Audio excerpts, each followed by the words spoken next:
You might have seen the 2005 animated Candyland movie, but did you know that we almost got a Lord of the Rings style Candyland adventure and Adam Sandler was going to be the star? Didn't you just go home? That's your home! From production hell to fractured partnerships and legal battles, this is the story of the Candyland movie that never was. Candyland is one of the most iconic board games of all time, often being the first board game that many children ever played. Invented by a retired schoolteacher named Eleanor Abbott, Candyland was created to give hope and comfort to polio-stricken children. In 1948, Eleanor herself was recovering from polio in a hospital in San Diego, California, where she shared a ward with a number of small children. She designed Candyland to be playable even if a child could not read or didn't have enough energy to play for very long. It provided a sweet escape that culminated with the children returning to home sweet home at the end of their journey, such as they would after recovering from their illness. The beloved game was first released by Milton Bradley in 1949 and has seen many changes over the decades, most notably in 1984. Hasbro purchased Milton Bradley in 1984 and set to work reinvigorating some of the brand's most iconic games. The 1984 edition of Candyland is unique in that it is the first in the series to introduce a cast of colorful characters for the children to meet in their new, more story-driven adventure. Along with introducing such iconic characters as Plumpy, Queen Frostine, and Lord Licorice, the 1984 edition of Candyland introduced lore to the game as well. An illustrated insert in the game box features a story wherein King Candy, the benevolent ruler of Candyland, has gone missing. Though the cause of his disappearance is a mystery, certain denizens of Candyland appear less savory than others and may not be trusted. The cast of characters and the game's story have evolved and changed over the years, yet none of the modern versions have ever managed to capture the imagination quite like the 1984 edition.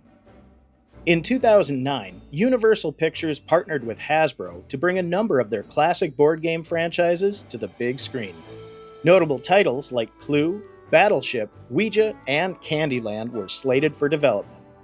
The Candyland movie attracted the talents of writer Ethan Coen, known for the 2008 hit comedy Tropic Thunder, and director Kevin Lima from Disney's 2007 film Enchanted.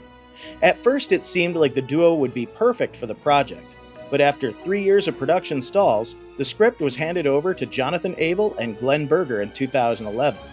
Abel and Berger, probably best known for their work on Kung Fu Panda and the Trolls series, had a bold vision for the Candyland movie.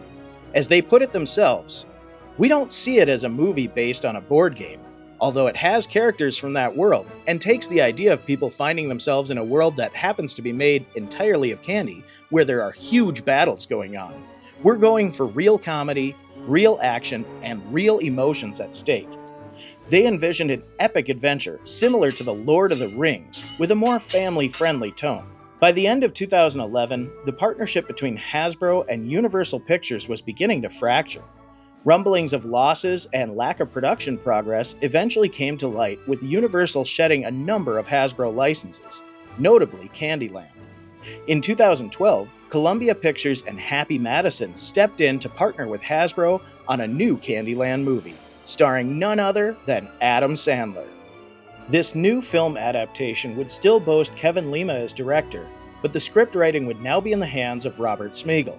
Yes, the voice of Triumph the Insult Comic Dog was literally slated to write the Candyland movie that would star Adam Sandler. With this new team, Columbia Pictures and Happy Madison intended to take the story in a more light-hearted direction. Considering the level of talent and the nostalgic IP, this movie might have finally had a chance at success, but it was not meant to be. Production on the film was brought to an abrupt halt with the filing of case number 214 CV05539, Landmark Entertainment Group versus Hasbro.